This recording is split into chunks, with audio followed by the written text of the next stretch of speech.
Alors donc, c'est la balado-diffusion de la Sphère. Merci de nous télécharger. On est content de vous savoir là où que vous soyez. On sait qu'il y a des gens qui nous écoutent même dans leur camion, dans leur semi-remorque, dans les plaines de l'Ouest américain.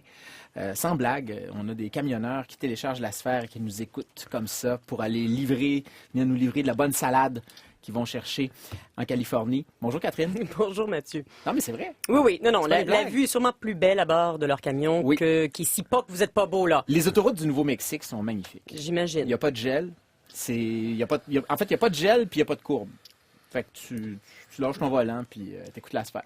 On va rester dans notre sous-sol pour le moment. Ouais. Alors, on est en studio. Il y a Fabien, il y a Martin. Bonjour Mathieu. Deux. Ça va bien? Vous avez une bonne semaine? Ouais. Catherine, vous avez passé la semaine avec Yoshua Benjo. Je suis extrêmement jaloux. Je vous regardais sur les réseaux sociaux et j'avais vraiment... Mais je faisais ça pour, justement, attiser votre jalousie. J'avais de la bave. Je n'avais aucune autre intention.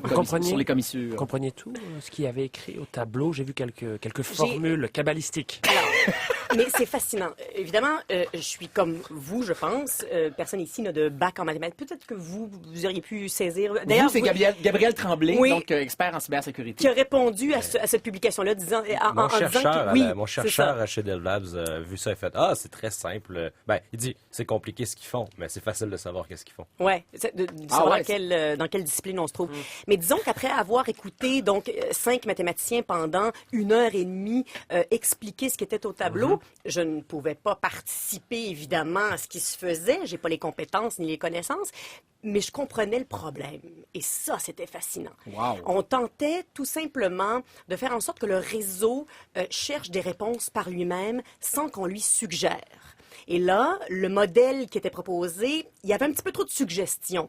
Et Yoshua Benjo disait, là, il faudrait attiser justement la curiosité de votre réseau, qu'il aille chercher un peu plus de réponses par lui-même. Wow. Écoutez, ça sort quand, cet article-là? Je le sais pas encore. Ça, il va falloir voir, mais effectivement, il y aura donc un Catherine, résultat. on vous admire, puis on est bien content pour vous. Puis Dieu, non, mais c'est vrai. C'est pas de la flagornerie. On va être... Et d'ailleurs, on va commencer, je vais m'adresser à notre technicien. On va commencer cold. D'accord? Alors, là, ce que vous entendez, les gens dans la balado, c'est des petites coulisses. C'est des petites coulisses. Moi, j'ai des coulisses sur les commissures quand j'entends parler de Yoshua Benjo, puis il y a les coulisses de la Sphère. C'est deux choses.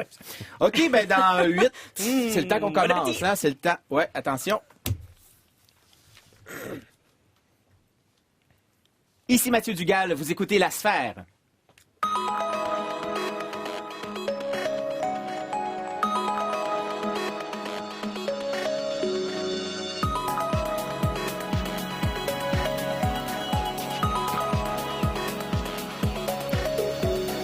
Aujourd'hui, on a vu pour vous le documentaire Risque de Laura Poitras sur Julian Assange, les mégadonnées qui n'ont pas prévu l'élection d'Emmanuel Macron.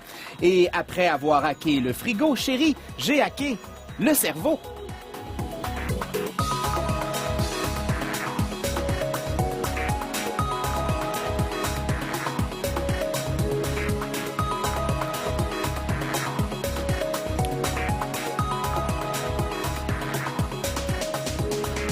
Chères auditrices, chers auditeurs, en direct du studio 25 à Radio-Canada à Montréal, c'est cette nouvelle édition de votre réflexion hebdomadaire numérique qui se poursuit parce que nous étions en balado-diffusion il y a quelques minutes. Si vous voulez nous télécharger d'ailleurs pour entendre ce qu'on se dit avant, les éloges que je donne à Catherine. Ça vaut la peine cette semaine. Là, oui, il y en avait pas mal. Vous pouvez nous télécharger donc pour entendre tout cela. C'est coulisses de la sphère, c'est gratuit à part de ça.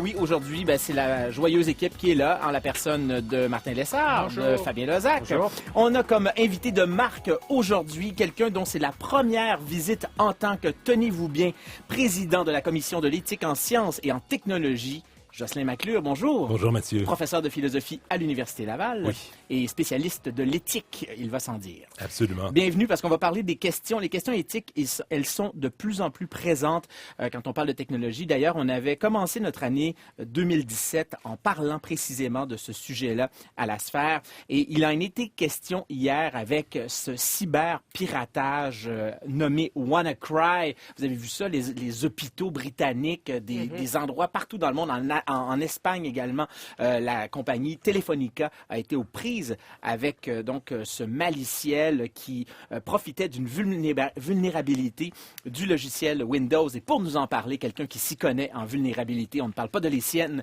des siennes plutôt, mais bien de celles qu'il étudie, Gabriel Tremblay. Bonjour Gabriel. Bonjour Mathieu. Delve Labs, c'est votre compagnie? Oui, comme d'habitude. NordSec, c'est votre festival. Oui, exactement. Qu'est-ce que c'est NordSec? NordSec, c'est un événement d'une semaine qui regroupe la plupart des professionnels et des gens qui veulent devenir professionnels en cybersécurité au Québec, au Canada et aussi de plus en plus dans le monde. Et ça commence? Ça commence cette semaine, mardi. Les formations sont lundi. Est-ce que vous avez commandité l'attaque pour que votre festival soit dans l'actualité? Tout à fait. Ah oui, super. On en parle C'est la campagne de marketing. On en parle tout à l'heure à l'émission. On commence avec les nouvelles de la semaine et c'est vous, mon cher...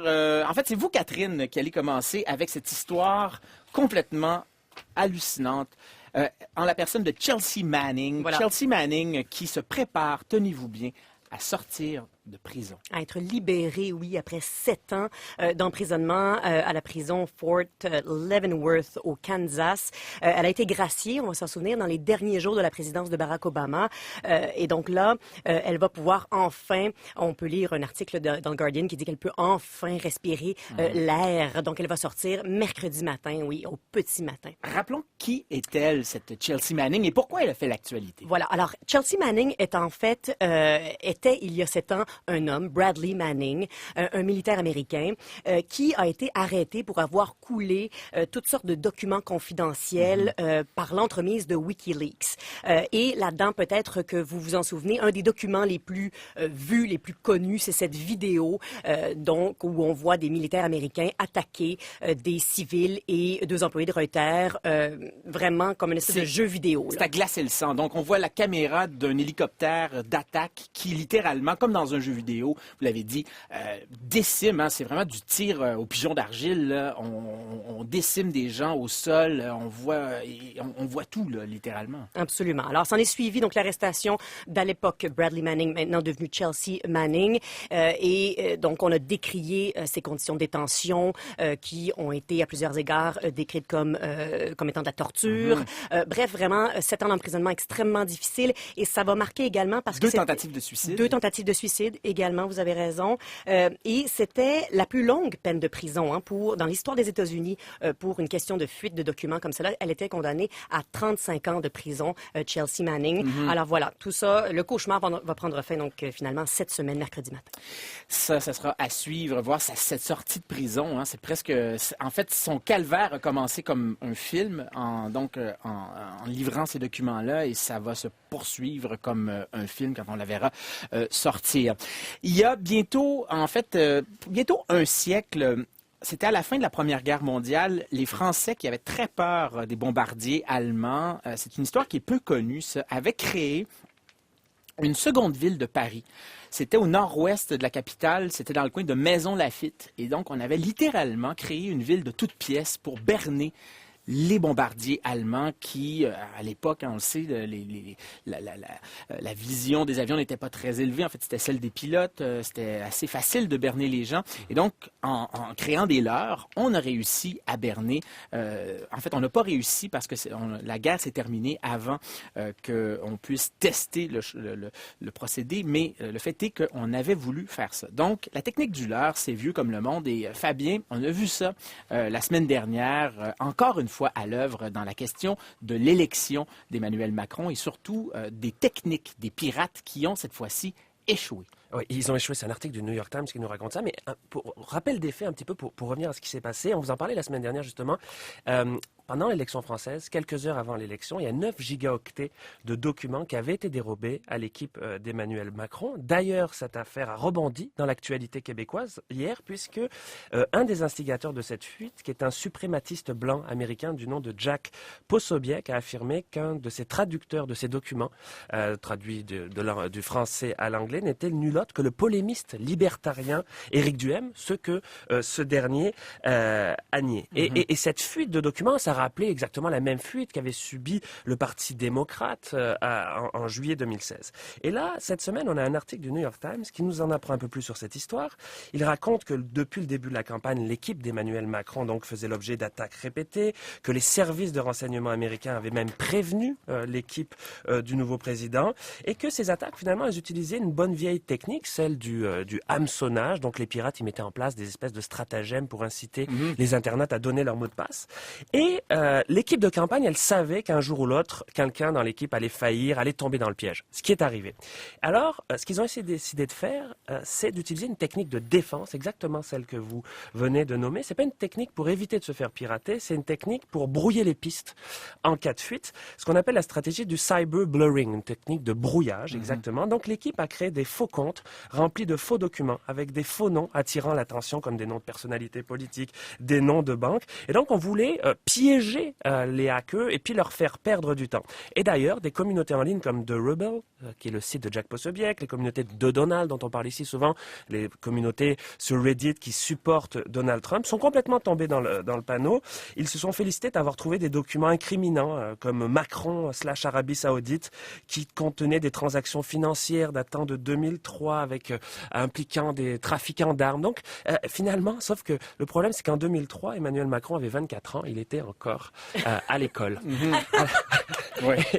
Et donc, tous ces documents qu'on prenne à l'intérieur de nom, Nicolas Sarkozy, Takedine, qui est un trafiquant d'armes qui a été mêlé justement à le financement des campagnes de Nicolas Sarkozy. Bref, et donc ces gens-là sont tombés dans le panneau d'une certaine manière, ce qui est assez rigolo quand même à voir. La technique du leurre, un siècle plus tard, est encore très efficace et ce sera à suivre. Et on va y revenir tout à l'heure, notamment avec Jocelyn McClure, sur les responsabilités maintenant qui sont inhérentes à toutes ces nouvelles techniques cybernétiques, numériques, digitales qui nous entourent et qui souvent nous font perdre la raison, comme on vient de le voir notamment dans cette histoire. Eh bien, on va parler justement de ces techniques de piratage qui des fois fonctionnent. Ça a été le cas hier et on va en discuter avec un spécialiste, Gabriel Tremblay de Delve Labs. Vous écoutez la sphère.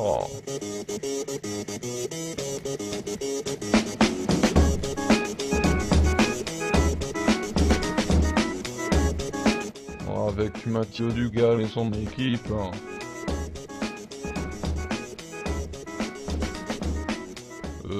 Sur Radio-Canada première.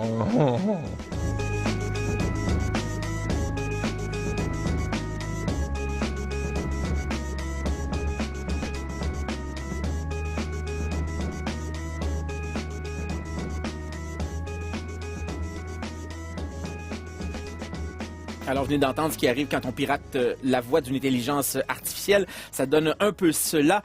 Ça a été le cas hier. En fait, on a piraté pas mal de choses. En fait, des hôpitaux au Royaume-Uni. Il y a eu également des compagnies téléphoniques en Espagne qui ont été victimes d'un maliciel, donc qui s'appelle WannaCry. Il fallait voir les reportages à la BBC hier en fin de journée. Je ne sais pas si vous avez pu voir ça.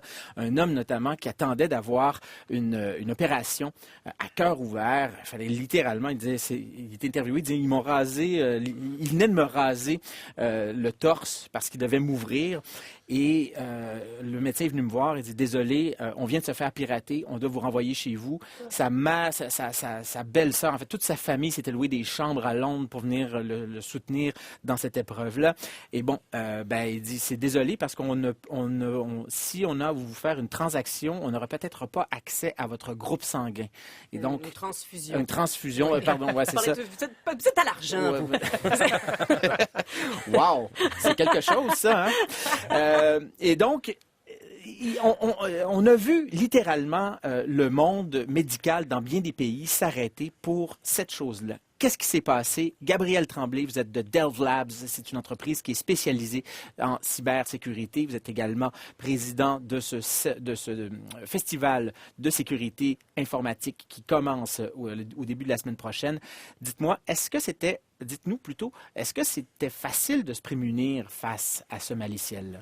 Bien, je dirais que oui. En fait, c'est la réponse qui est la plus désolante à entendre. Oui, c'est culpabilisante. Ouais. Exact. C'est que cette attaque-là cible une vulnérabilité dans les systèmes d'exploitation de Microsoft. vulnérabilités qui avaient été détectées par la NSA et qui avaient été gardées pour eux. Lorsque cette vulnérabilité-là a été connue au grand public, ben, Microsoft ont généré un patch. Ils ont même été jusqu'à aller générer une solution pour les systèmes d'exploitation qui sont même plus supportés, comme Windows XP, pour être sûr que les gens ne soient pas obligés de mettre à jour et qu'ils puissent se corriger. Donc, Microsoft avait quand même pris ses responsabilités. Donc, Exactement. aussitôt qu'ils ont appris l'existence de cette vulnérabilité-là, Ils l'ont corrigé. Ils l'ont corrigé. Ils sont même allés plus loin que leur cycle de support. Et donc, en mars cette année, un correctif a été mis en ligne pour tous les systèmes d'exploitation Windows. Donc, tous les gens qui avaient fait leur mise à jour, même s'ils avaient pris un petit peu de temps pour le faire, étaient protégés contre ça. Mais Moi, oui, je vais Jocelyn, y aller, Maclure. puis je vais revenir après ma mise à jour. La Ouais. sœur va prendre une pause, question qu'on... Ben, en fait, c'est le message qu'on voyait beaucoup d'ailleurs hier Ouais. sur Twitter. Ouais. Faites vos mises à jour, toujours. Quand vous avez votre compagnie, là, de la compagnie de votre logiciel d'exploitation qui vous envoie une mise à jour, vous attendez pas. Vous le faites tout de suite. Bon, ça, c'est la première chose. Mais l'autre chose là-dedans, et ça, vous venez de le mentionner, Gabriel Tremblay, vous avez dit, c'est une faille qui a été trouvée par la NSA. La NSA a gardé cette trouvaille-là pour elle. Quel est l'intérêt de la NSA de garder confidentielle une vulnérabilité qu'il trouve dans un système d'exploitation? Ben, une vulnérabilité, et surtout si on est capable d'en prendre avantage, donc l'exploiter, c'est une arme. La NSA a beaucoup d'ennemis, donc a besoin d'armes pour mener à bien sa mission. Maintenant, c'est une grosse question éthique et une grosse question aussi logique qui est que fait-on avec des armes de ce type-là? Parce que quand on parle d'une bombe, on va prendre un exemple très simple, mais une bombe, on ne peut pas vraiment la copier ou on ne peut pas vraiment l'opérer, tout ça. Si on vole une bombe dans un complexe militaire, on ne pourra probablement pas s'en servir. Ou quand on essaie de s'en faire une, les ingrédients pour la faire sont souvent... c'est très réglementé, la vente de ces ingrédients-là. On risque de ne pas passer les douanes. Inaperçu, Ouais, ouais. ouais, ouais. Dans le cas d'une arme digitale comme ça, ben, premièrement, ce qu'on se rend compte de l'arme, c'est qu'elle est très peu protégée. En fait, quiconque peut l'utiliser. On l'a vu, ça a été leaké, littéralement copié de leur fichier, et on voit que l'arme est utilisable comme ça. Il n'y a pas de mécanisme mis en place pour empêcher quelqu'un de pouvoir s'en servir.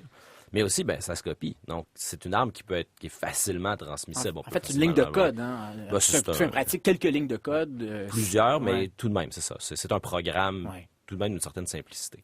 Bon, la chose aussi qui vous dites donc, c'est intéressant, vous dites auparavant les armes, en fait, les bombes sont en fait, les bombes sont très difficiles à copier, sont très difficiles à utiliser. Maintenant, avec les armes informatiques, c'est à la portée de tous.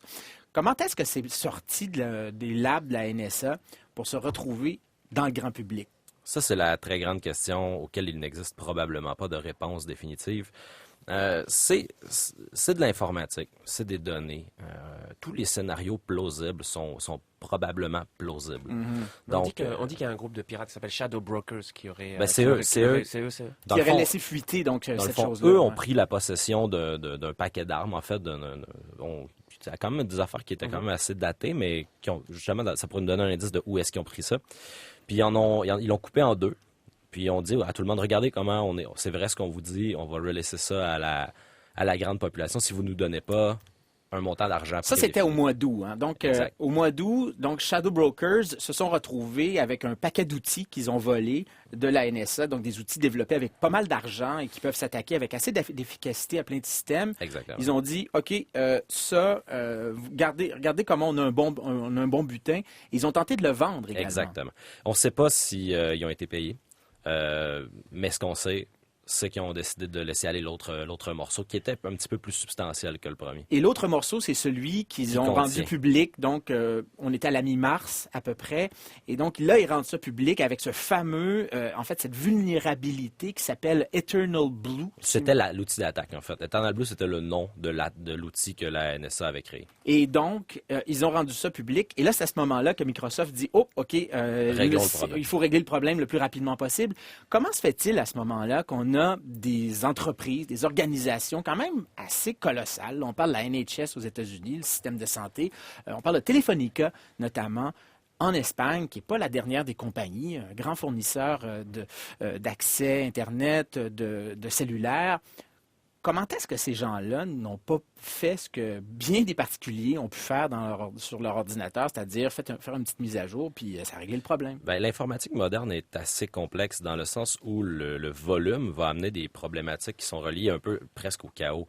Où est-ce qu'on va voir des grandes entreprises qui vont perdre littéralement la trace d'une partie de leur parc informatique? Ah oui? Ça va rouler. Ben, par exemple, quand Sony se sont fait pirater, ben, c'était à cause des vieux serveurs web qui avaient oublié l'existence de. Ah ouais. Parce que c'est la multiplication des machines virtuelles, c'est la multiplication des ordinateurs et tout doit rouler. Tant que ça tombe pas, tout va bien. Donc, d'une part, ben, il faut savoir qu'est-ce qu'il faut mettre à jour et on n'a pas forcément l'inventaire de ce qu'il faut mettre à jour. Et de l'autre part, c'est qu'il y a des systèmes qui sont un peu plus critiques. Dans un hôpital, c'est pas vrai qu'on peut fermer une machine quand on veut. J'ai vu dans des systèmes critiques des machines qui sont mises à jour, mais qu'on ne redémarre jamais. Donc, la mise à jour n'est pas vraiment prise en compte. Donc, c'est plus complexe. Maintenant, ça les excuse pas. En fait, ça devrait faire partie de l'utilisation normale de connaître son parc informatique, mais aussi de pouvoir le mettre à jour. Et si on n'arrive pas à avoir ces deux disons, conditions-là, on ne devrait pas avoir le droit d'opérer un parc informatique de cette taille-là. Vous dites qu'on ne devrait pas avoir le droit d'opérer ça. Ben, Donc, on est dans le dites que c'est que médical. actuellement, il y a des lois qui sont trop laxistes et qui permettent à des gens d'utiliser des parcs informatiques sans avoir assez d'encadrement. Il n'y a pas de loi. Dans le monde médical, si on veut vendre des dispositifs médicaux et les opérer à grande échelle, ça prend des certifications. Il y a des lois qui encadrent ça. En informatique, quiconque peut opérer un réseau médical et faire « Ah non, tout est correct, c'est ce consultant-là qui s'en occupe, ça va bien aller. Ouais. Ces pirates-là, on peut présupposer que leur but avec cette attaque-là, c'était de faire de l'argent. Ils ne voulaient pas nécessairement... C'était des fraudeurs à 400 $ canadiens, le déverrouillage. Pas besoin d'en avoir tant que ça pour se faire une belle soirée. Là. Non, mais je veux dire, c'est vrai. Il y a eu... Les dernières données, c'est 75 000 ordinateurs qui ont été touchés, 99 pays. C'est bien ça? Ben, je connais pas les chiffres exacts, mais ça va dans le sens de ce que j'ai entendu récemment. Bon, si ces gens-là avaient voulu étaient mal intentionnés, avaient voulu faire dérailler, par exemple, des opérations, faire dérailler des appareils qui monitoraient les gens ou qui les tenaient carrément en vie, est-ce que ça, c'est le genre de truc aujourd'hui qui est possible de faire, qu'on est véritablement mal intentionné, qu'on ne veut pas simplement faire de l'argent? Ben, on le voit, en fait, j'ai posé la question, c'est y répondre. C'est le fait que ça a eu ces effets-là, alors que les créateurs, visiblement, ne voulaient que faire de la fraude, nous prouve que oui, si quelqu'un travaille sur un produit, actuellement un projet pour faire ça, il y a les moyens. En fait, on est un peu, je dirais pas ça, c'est vraiment un peu, c'est bizarre de dire ça, mais cette attaque-là est peut-être une bonne chose, parce que ça va probablement pousser les gens à corriger le problème avant que quelqu'un qui, lui, est vraiment mal intentionné le fasse. Parce que oui, la fraude, c'est mal intentionné, mais on ne tente pas de tuer des gens de façon, disons, à l'origine. C'est pas l'idée derrière ça. Ouais, c'est pas délibéré. Exact, C'est c'est vous, pas Mathieu, que délibéré. vous aviez parlé là, du piratage d'un pacemaker, là? Oui, ben en fait, c'était l'ancien vice-président Dick Cheney, dont le cardiologue avait... le cardiologue de Dick Cheney lui avait demandé d'enlever la fonction sans fil Wi-Fi sur son pacemaker, son stimulateur cardiaque, parce qu'il craignait qu'on puisse le tuer en réussissant à entrer à l'intérieur et en le déréglant. Et ça, c'était il y a quelques années. Oui, c'est ça. Ça fait quand même assez longtemps de ça. En terminant, Gabriel Tremblay, comment ça se fait que c'est arrivé dans un système d'hôpitaux? Pourquoi ça s'est ramassé là et pas dans d'autres systèmes? Ben, c'est vraiment en mouillant mon doigt puis en le mettant dans le vent que je veux répondre. Mais, Il n'y a pas beaucoup de vent ici, je vous avertis. Hein. Souffle. Mais en fait, je pense que c'est le coup de la malchance. La façon que ces vers-là vont se répliquer, c'est un ver qui est sensiblement autonome. Il va regarder autour de lui qu'est-ce qui est vulnérable, va l'infecter et les infections vont faire la même chose. Donc, vu la nature de l'environnement, probablement médical, peut-être qu'il y a des lois, et là je parle au travers d'un chapeau que je ne porte même pas, peut-être qu'il y a des lois ou des normes en Angleterre qui font que leurs mises à jour sont moins bien faites dans le médical, je ne sais pas. Mais une fois que le virus est tombé là, tout ce qu'il y avait autour de lui était vulnérable. Ah ouais. Donc, c'est là qu'il s'est propagé. Et on n'a pas déterminé, en fait, on n'a pas décidé de l'envoyer là nécessairement. Non, on l'a laissé dans la wild, nature. C'est là qu'il est tombé. Et là, il est tombé dans les endroits où c'était... et comme il va aller voir qu'est-ce qu'il y a proche de lui, ben, il va aller sur d'autres réseaux médicaux parce que les réseaux médicaux se parlent. Vraie dernière question. Oui. Il y a Malware Tech qui est quelqu'un qui est un white hat, donc un pirate à chapeau blanc, donc un bon, qui a réussi à endiguer cette infection-là. Expliquez-nous un peu comment il a réussi à faire ça. On a su ça ce matin, là, qu'il avait réussi à faire ça. Donc, c'est super intéressant. La personne de MalwareTech, dont je ne connais pas le nom, a fait une rétro-ingénierie du logiciel et s'est rendu compte que le logiciel, lorsqu'il s'installe, vérifie qu'un site web existe. Et s'il existe, il ne s'installe pas. Donc, le chercheur s'est rendu compte que ce site-là n'appartenait pas à personne. Il n'était pas enregistré. C'est un site web pour toutes les infections, là. Donc, il vérifiait, c'était comme un code pour qu'il il démarre. Maintenant, la réponse, la raison pourquoi c'était là, on peut en parler longtemps, mais le fait est que le virus regardait si un site existait, une genre de kill switch. Et quand le site existait, il ne s'installait pas. Et donc, le chercheur a enregistré le domaine puisqu'il n'appartenait à Il a acheté personne. le nom de domaine. Et tous les infections ont cessé. Maintenant, pourquoi est-ce que ça s'est retrouvé dans le code? Certains experts disent que ça arrive souvent, en fait, que les virus ont ça pour empêcher qu'ils se propagent dans certains environnements spécifiques. Puis, comme on pense que les fraudeurs n'ont pas tout leur temps et ont autre chose à faire dans leur vie... Ah oui? Une simple erreur humaine. Dépenser leur argent, oui. On s'entend que la qualité de contrôle de leur programmation n'est pas forcément très bonne. Ils ont probablement laissé ça dans le code sans faire vraiment exprès. Ben, ce n'est pas de Mr. Robot dont on vous parle, mais c'est bien l'histoire récente qui s'est passée hier. C'était partout dans le monde et c'est Gabriel Tremblay qui est directeur de Delve Labs et de NorthSec qui nous en parlait. On va passer tout de suite à quelqu'un qui s'intéresse beaucoup à ces questions-là, mais d'un point de vue éthique. Il s'agit du professeur de philosophie Jocelyn McClure. Jocelyn McClure qui est également, je le rappelle, le nouveau président d'un institut dont on va parler de plus en plus. Je pense qu'on va vous inviter souvent à l'émission. C'est la Commission de l'éthique en sciences et en technologie. Vous teniez d'ailleurs dans le cadre de l'ACFAS cette semaine, un colloque, vous présidiez un colloque qui s'intéressait à la question, un colloque qui avait pour titre, un instant que je reprenne mes Défaillance mes et notes. responsabilité en technologie de l'information. C'est en plein de ça dont vous parliez. Pourquoi c'est intéressant d'un point de vue éthique, une situation comme celle qui vient de se passer en Angleterre et en Espagne notamment? Oui, mais parce que, au fond, on est de plus en plus dépendant dans nos vies individuelles et collectives de technologies de l'information, de systèmes informatiques, des secteurs vraiment névralgiques, comme le secteur bancaire. La santé. La santé, le marché boursier, la distribution d'électricité. Donc, tout ça s'appuie maintenant sur des technologies de l'information. Donc, s'il y a des défaillances, ça va avoir des impacts majeurs sur nos vies, à la fois individuelle et collective. La question de la responsabilité, elle est fondamentale quand on aborde ces questions-là. Dans ce qui vient de se passer, comment est-ce qu'on peut établir une responsabilité dans la propagation de ce vers-là? Oui. Donc, c'est ça, je pense, la grande question qui est à la fois pratique, parce qu'il faut faire quelque chose, puis c'est presque métaphysique aussi, parce que nos conceptions de la responsabilité sont très individualistes. C'est-à-dire, on pense que on se tient pour responsable de nos actes parce qu'on se dit, on a quelque chose comme un libre arbitre. On peut délibérer, puis après, on peut juger, puis on peut être tenu responsable de nos actions, de nos décisions. Dans le cas des défaillances en technologie de l'information, c'est très difficile d'identifier, donc, quel est l'acteur ou l'agent qui fait une faute. Est-ce que c'est le programmeur? Oui. Est-ce que ce sont les responsables, par exemple, du système de santé qui ont laissé faire des pratiques qui étaient quand même pas vraiment adéquates pour se protéger? Donc, c'est cette question-là qui Ce sont des qui est systèmes soulevée. interconnectés et qui impliquent plusieurs acteurs, parfois plusieurs compagnies aussi, qui sont des personnes morales différentes. Juste si on prend un téléphone intelligent, si c'est une défaillance, est-ce que c'est l'appareil? Est-ce que c'est une des applications? Est-ce que c'est le système d'exploitation? Mais plus compliqué que ça encore, souvent, ça vient de l'interaction entre ces différentes composantes. Puis, est-ce qu'on peut tenir un agent responsable de l'interaction entre des produits, des logiciels différents?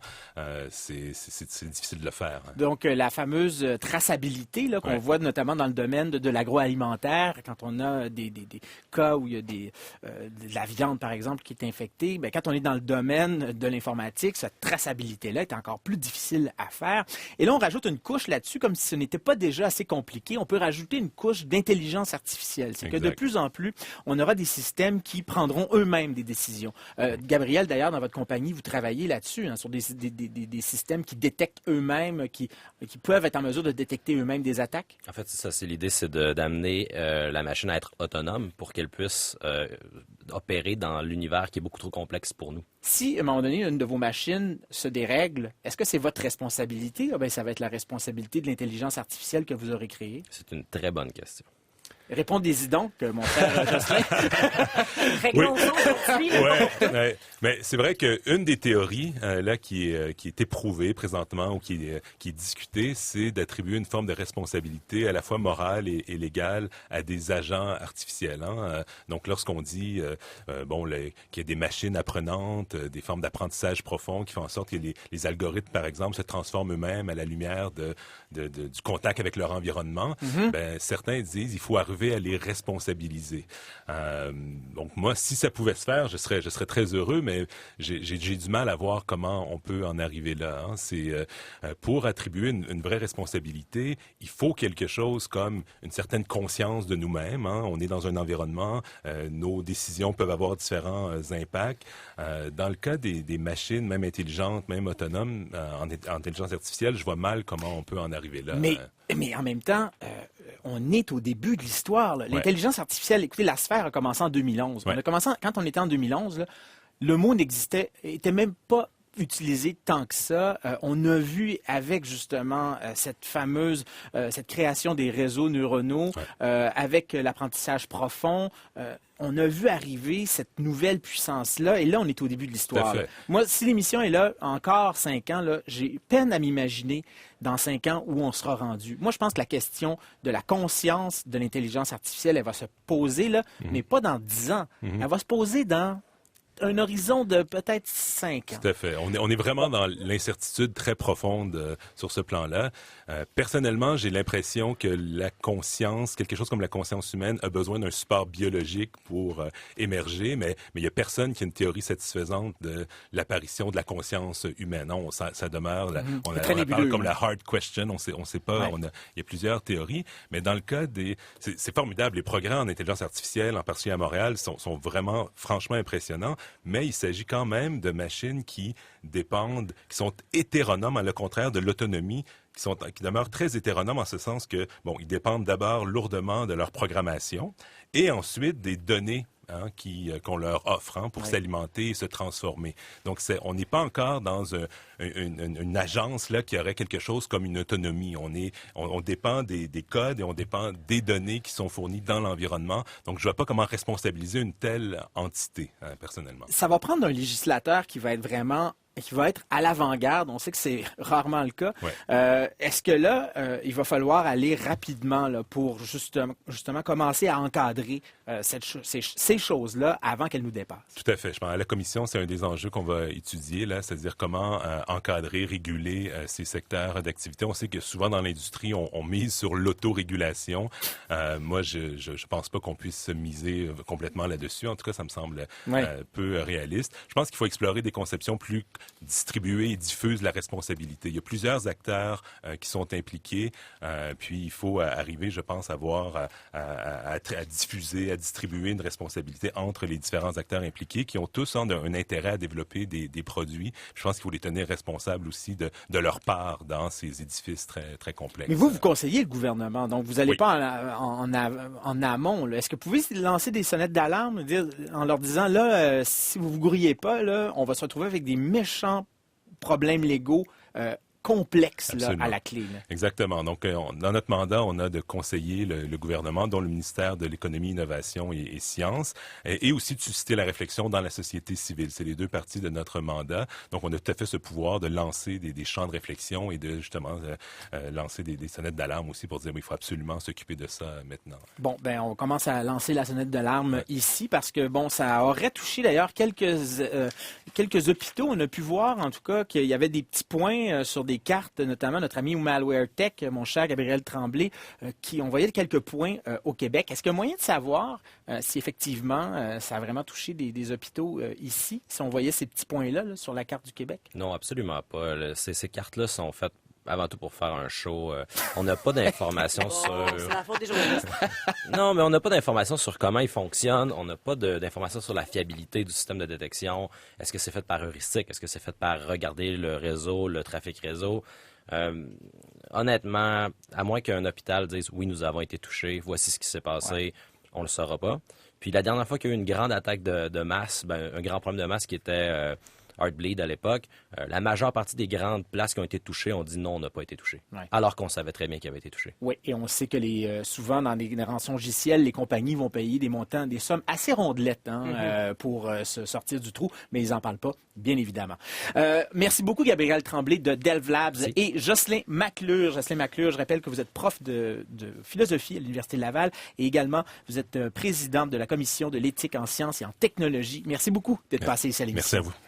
Emmanuel Macron. Whip it like a Bentley.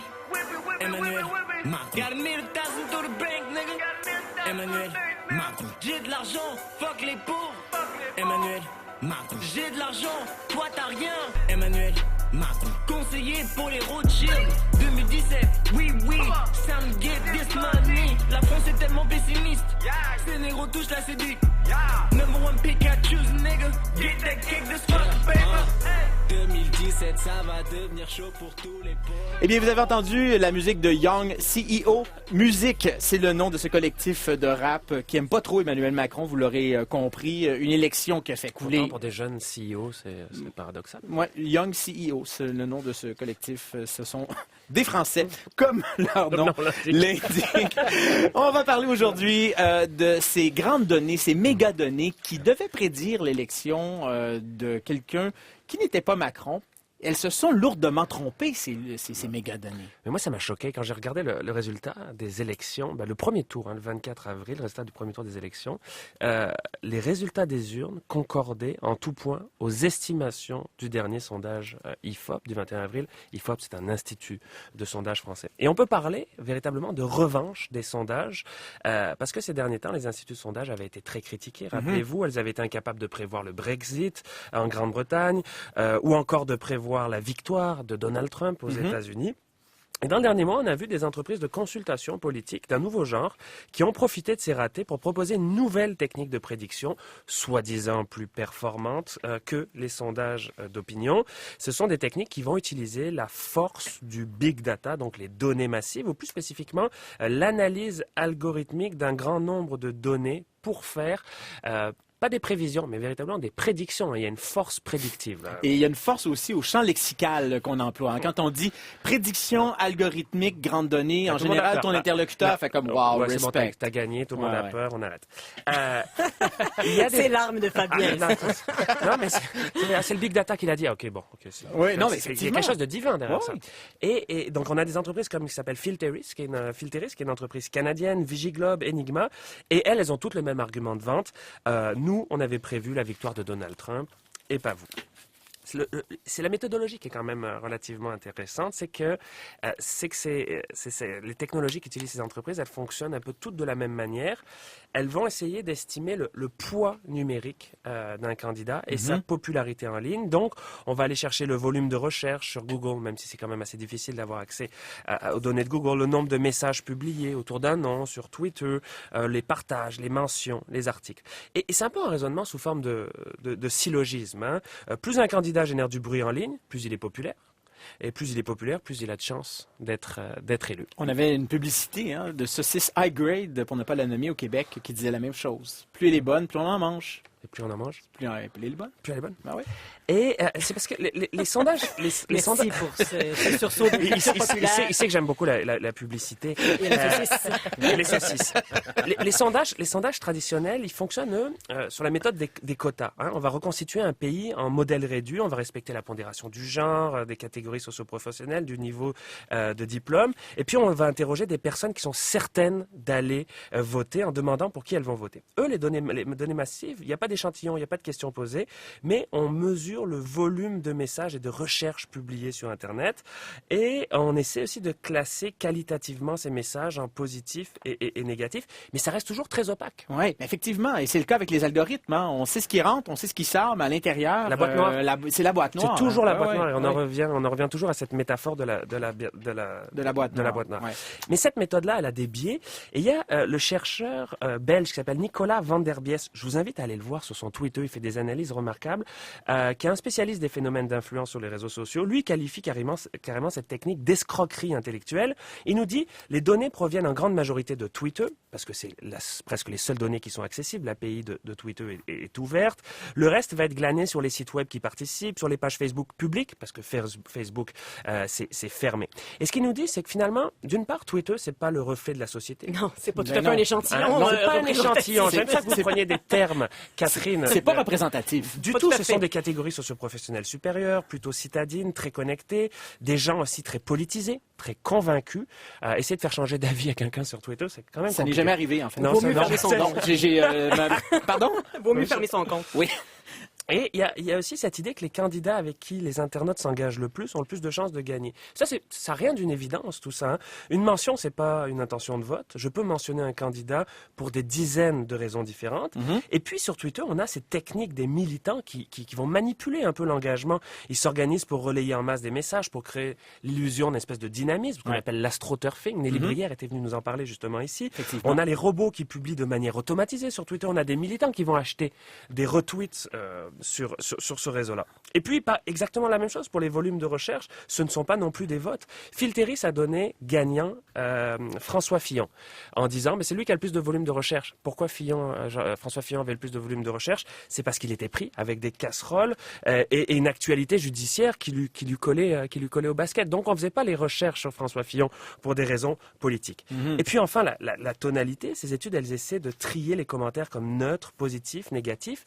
C'est très compliqué, c'est très difficile pour un algorithme de comprendre qu'un message est ironique et sarcastique. Et 90% des contenus sont classés en neutre. Donc, ces techniques-là, elles vont donner une prime aux candidats dont les militants sont les plus actifs sur ces réseaux. Le Front National, c'est généralement les extrêmes, le Front National et l'extrême gauche, la France insoumise. Et cette logique algorithmique, elle fonctionne toujours à cette espèce de croyance, de fétichisme du nombre, de penser que les chiffres vont nous donner une représentation idéale de la société. Il y a du sens aussi qu'il faut aller chercher. Et ça, les enquêtes d'opinion vont chercher le sens, pas le big data. J'aurais le goût de dire, en me faisant l'avocat du diable pour terminer ça, pour le moment. On s'en reparle dans 5 ans, c'est ça que ouais, vous me disiez? 5 ans, un horizon de 5 ans. Ouais, c'est ça, on va être encore ici. Merci beaucoup, Fabien Lozac. On va maintenant parler de risque. Laura Poitras, Julian Assange avec Catherine Matisse. La sphère. Masse et médias.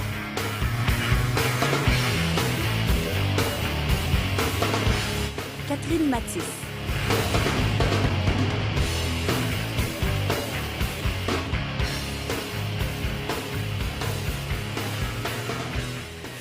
Musique grunge pour quelqu'un Ouais. de pas mal râpeux. Il s'agit de Julian Assange, Ok, quelqu'un qui d'accord. polarise pas mal et qui Ça commençait bien. fait l'objet d'un documentaire de la grande documentariste Laura Poitras qu'on a vu il y a quelques années dans Citizen4 qui s'attardait à Edward Snowden. Elle revient donc avec ce portrait assez troublant de ce fondateur de Wikileaks. Catherine Matisse et moi-même l'avons écouté pour vous hier soir.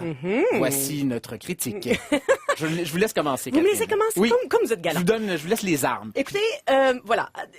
Posons d'abord le thème. Hein.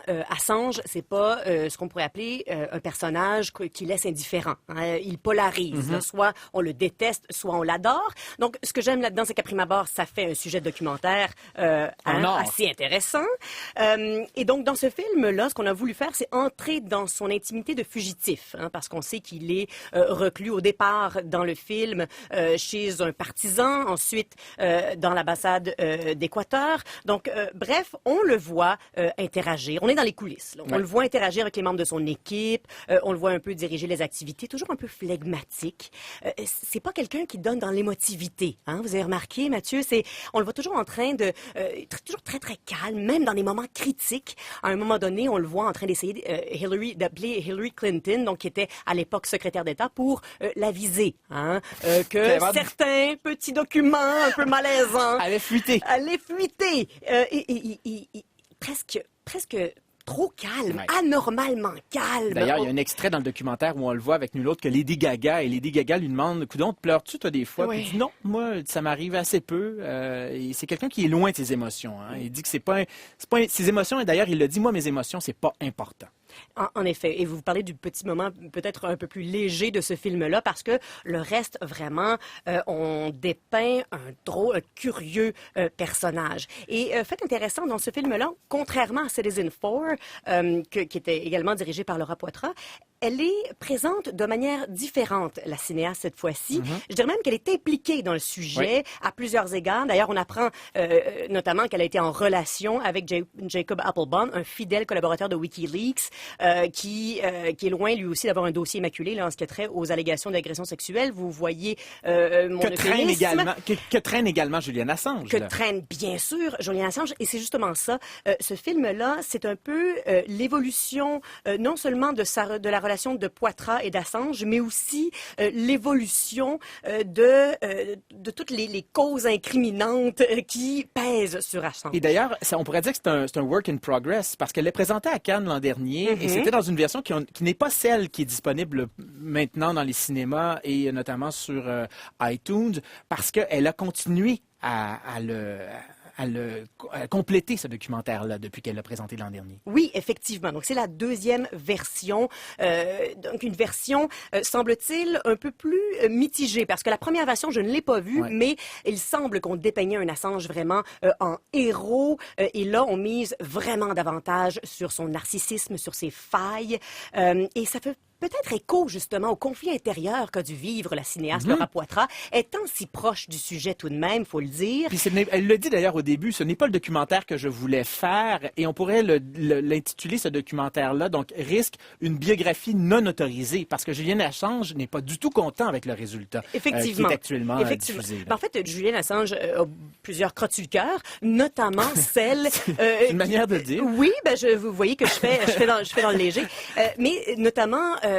une des crottes principales, en fait, c'est que Laura Poitras ne soit pas passée par WikiLeaks pour divulguer les documents d'Edward Snowden, qu'elle soit finalement passée par des journalistes comme Glenn Greenwald pour le faire. Donc ça, c'est une première chose. Il faut dire que le documentaire d'Edward Snowden, qui était diffusé il y a 2 ans, elle avait commencé le documentaire sur Julian Assange avant que l'affaire Snowden arrive, et donc c'est un peu une parenthèse dans le tournage de ce documentaire-là, Risque, qu'elle a fait pour tourner Snowden, et ça, elle l'a caché à Julian Assange, et Julian Assange lui en veut encore de ça. C'est que je trouve que ce film-là, il n'est pas inintéressant, hein? Loin de là. C'est juste qu'il y a beaucoup trop de pistes qui sont jetées sans qu'on y apporte des réponses. Par exemple, l'espèce d'ambiguïté d'Assange envers les femmes, envers le féminisme. On ouvre des portes qu'on ne referme pas.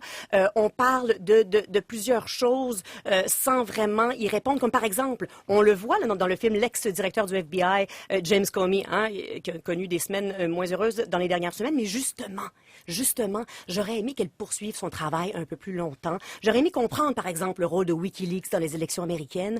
Ça aurait pu faire partie des pistes de réponse que ce film aurait dû amener. Ouais. Et j'espère une troisième version, Mathieu. Il y en a eu 2. Pourquoi pas une troisième version? Parce qu'il y a des pistes inexplorées. On a une espèce de vague portrait d'Assange, mais je vous assure qu'ici, il n'y aura pas d'Oscar, comme ça a été le cas pour Citizenfour. C'est un bon film dans sa forme et dans le fond, il reste beaucoup de lacunes. On laisse des portes ouvertes, mais cela dit, je me ferai l'avocat du diable. Donc, je suis donc bien l'avocat du diable. Il aime ça. Mais qu'est-ce qui se passe? En fait, Assange est un être ambigu, et le documentaire rend très bien cette ambiguïté, où c'est quelqu'un de fondamentalement insaisissable, qui se livre très peu, qui livre très peu ses émotions. Cela dit... Mais qui semble aimer la caméra. Oui, qui aime beaucoup la caméra, mais c'est à voir, cela dit. C'est un personnage important, fondamental dans l'histoire du web. On rappelle que le documentaire, il est en cinéma, en salle, et il est également disponible en ligne. Ça s'appelle Risque, R-I-S-K, consacré à Julian Assange. Merci beaucoup, Catherine Mathis. Je vous en prie. Les Français ont une vision à la fois optimiste et raisonnable de l'an 2000. D'une manière générale, ils pensent que le pouvoir de la science et de la technique seront considérables. Les plus grands progrès souhaités sont dans l'ordre la guérison du cancer, la disparition de la guerre, la disparition du chômage. Possible ou impossible en l'an 2000, voici quels sont certains espoirs ou certaines craintes de l'homme de la rue. Dans le domaine de la santé, 84% des gens interrogés pensent que le cancer pourra être guéri en l'an 2000. Mais 78% pensent qu'il y aura davantage de malades mentaux. Au chapitre des voyages, Eh bien voilà. C'est un 78%. Ah ouais, c'est une majorité qualifiée, comme on le dit. Et Efficace. c'est Ils ne sont effectivement... pas trompés sur le chômage. Ouais. Et sur la maladie mentale, on vous laisse vos conclusions. Maintenant, mon cher Martin Lessard, il n'avait probablement pas prédit, ces chers Français, cet extrait d'un documentaire diffusé en 1968. Il n'aurait probablement pas prédit que bientôt nous ferions pirater le cerveau. Ce sera bientôt chose faite. Ben, en fait, écoutez, il faut quand même savoir qu'on peut connecter nos cerveaux. Ça, c'est pas de la science-fiction. Hein. Il y a déjà quelques années qu'on sait contrôler de façon expérimentale des objets mécaniques par la pensée. On a des quadriplégiques qui, avec un implant vissé dans leur crâne, sont capables de faire bouger un bras mécanique ou leur propre bras. Donc, effectivement, c'est là, c'est expérimental, mais c'est là. Évidemment, dans ce cas-ci, on parle de communication par impulsion électrique ou d'onde cérébrale, et là, ça, on peut communiquer. Mais la preuve est faite, Mathieu, qu'on a réussi à percer le secret de communiquer directement avec le cerveau. Mais dans ce cas-ci, nous parlons d'une communication à sens unique, du cerveau vers la machine. Qu'est-ce qui se passerait si on fait l'inverse, de la machine vers le cerveau? Bien, le bras R&D, le bras recherche et développement de l'armée américaine qu'on appelle la DARPA, Oui. bien, c'est sa prochaine cible, c'est justement ça, chercher à explorer diverses méthodes de neurostimulation pour activer la plasticité synaptique du cerveau, là, cette capacité du cerveau à modifier les points de connexion entre les neurones. Bien, la DARPA espère que le renforcement de cette capacité neuroplastique puisse pousser le cerveau à apprendre plus rapidement. Et si je veux vous donner une image qui va comme flasher pour vous, la DARPA va explorer finalement la possibilité de télécharger plus vite des connaissances, comme dans Matrix. Mais non, mais c'est une super bonne nouvelle. Moi, j'ai toujours voulu lire à la recherche du temps perdu. J'ai pas de minute devant moi. Non, mais c'est vrai, ça pourrait me permettre de faire ça. OK, maintenant que j'ai dit ça, ce ne sera pas une prise USB, Mathieu. Ça sera, c'est qu'on se branche derrière la tête. Là. Apple va être très déçu. Il ne pourra pas vendre des adaptateurs. Ah, non. Et Proust nous invite à prendre le temps. Oui! Oui, c'est un peu une antinomie. Hein, ouais. Soyons donc plus réalistes. La DARPA va espérer au moins, en tout cas surtout, faciliter l'apprentissage rapide des connaissances. Et comment ils vont faire ça? C'est des stimulateurs électriques qui vont se connecter quand même sur notre système nerveux périphérique à la base du cou, donc c'est pas dans le cerveau, et qui aurait comme conséquence des réponses neurochimiques dans le cerveau. Donc, quelque part, leur hypothèse de départ, c'est quand même de dire qu'on peut contrôler quand même des réponses neurochimiques qui permettraient cette neuroplasticité dans les zones du cerveau associées à l'apprentissage et à la concentration. Puis effectivement, déjà au fond, on le fait naturellement quand on prend du café, on se stimule de cette manière-là. Donc on est dans cette veine-là et c'est ce que la DARPA veut chercher. Oui, mais qu'est-ce qu'on veut faire? Quelles sont les applications qu'on veut développer avec ça? C'est bien beau de connaître le processus, mais à terme, dans ce un serait premier quoi? temps, la DARPA a financé 8 projets coordonnés qui vont découvrir au moins le processus, la mécanique de cette neuroplasticité, donc de voir comment ça fonctionne. Et dans la deuxième phase, la DARPA va explorer quel genre de connaissances qui pourraient être téléchargées. Mais en fait, ce qu'ils vont vouloir télécharger, c'est du genre que le soldat puisse apprendre une langue plus rapidement ou apprendre le maniement d'une arme ou d'un véhicule plus rapidement. Oui. Bon, mais là, on parle des applications militaires. C'était à la base également d'Internet, il faut le dire. Ça a donné des choses qui n'étaient pas militaires. Qu'est-ce qu'on pourrait faire éventuellement avec ça? Comme vous savez, en général, tout ce qui part du militaire tombe assez rapidement dans le monde dans le civil. Donc, en fait, on revient un peu à nos problèmes qu'on a discuté toute la journée, durant l'émission. C'est que c'est que si on fait rentrer de la machine, l'informatique, on a Dans les la mêmes, tête? ouais, dans la tête, on a les mêmes vulnérabilités qu'on a dans les systèmes de serveurs ou dans l'Internet des objets, tout ça. Là, Bon, on voit là, très donc- bien Gabriel. Là, on voit Gabriel Tremblay qui a un regain d'énergie parce qu'il se dit, mon Dieu, là, j'ai un nouveau marché qui vient de s'ouvrir, le cerveau de mes clients. Non, mais il faut voir ça un peu comme à long terme. Tu sais, le transhumanisme, tout ça, c'est un peu peut-être l'humain qui rejoint sa création, la machine. C'est sûr que ça va venir avec tous les problèmes. C'est Tu sais, ça. Parce donc, qu'en fait, pour le bien c'est ou pas pour le. le- Ouais. C'est dès qu'on prend les outils d'aujourd'hui qui ont des vulnérabilités, effectivement, on prête flanc à une forme de hacking. On peut imaginer des rançongiciels qui pourraient bloquer nos apprentissages ou un genre de Mais- virus ou notre qui cerveau. pourrait ça serait aussi efficace qu'un fusil sur une tempe, tu sais. Tout à fait. Oui, effectivement. pour apprendre plus vite. Ça marche bien. Oui, et on a Non, mais pour le Oui. pour la rançon. Comment vous apprenez, Martin? Je rappelle que Martin a 2 enfants. Hein. Mais quand J'apprends très vite. moi, je connais bien, c'est que derrière, c'est la vraie question philosophique derrière ça, c'est que qu'est-ce que ça veut dire au niveau de l'apprentissage? C'est que tout d'un coup, on peut stimuler un apprentissage artificiel. Et donc, qu'est-ce que c'est le libre arbitre? Ah. Ben, c'est une grande question. On va s'y attarder à la sphère au cours des prochaines semaines. Merci beaucoup pour cette très bonne nouvelle en fin d'émission, mon cher Martin. On va maintenant aller joindre notre collègue Francis Reddy, qui n'est pas pris avec ces problèmes-là dans son émission. C'est beaucoup plus léger. Bonjour, Francis. Bonjour, Mathieu Dugal. Vous êtes chanceux Bonjour. parce que vous n'avez pas Alors, à parler, aujourd'hui, vous. Mathieu, Oui, allez-y. Allez-y. Non, exactement. On a une liberté, une certaine légèreté. Une certaine Alors, légèreté, oui. Donc, aujourd'hui, on est... Oui, une certaine légèreté. On est au parc Jean Duceppe, dans l'arrondissement Rosemont-Petite-Patrie. Et j'ai Boucard Diouf avec moi à l'émission. Je suis très, très content.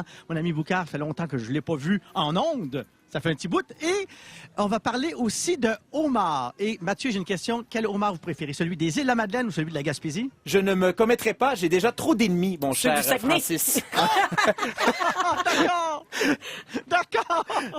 Alors, aujourd'hui, on va justement se faire une espèce de combat des pinces. Un combat des pinces, eh bien c'est ce qui s'en vient dans quelques minutes à On n'est pas sorti de l'auberge avec Boucard Diouf notamment. Il y aura également Chantal Lamarre qui sera là. Bref, encore une fois, une belle fournée. Et vous êtes dans un parc aujourd'hui. On vous souhaite une très bonne émission. Merci à tous les collaborateurs qui avaient été là aujourd'hui. C'est toujours un grand plaisir de vous savoir, je ne vais pas dire au bout du fil, au bout du micro. Martin, Martin, Fabien, Catherine, C'est Gabriel ça, ce Tremblay monde-là. et Jocelyn Maclure. C'est pas facile, cette fin d'émission. Puis ratez-moi donc le cerveau, là, Martin. Là, j'ai de la Ça fait misère. longtemps là. qu'il n'avait pas fait une chronique sur la Marpa. Moi, je dors plus la nuit après chaque fois que je fais ça. C'est pas la Marpa, c'est la Darpa.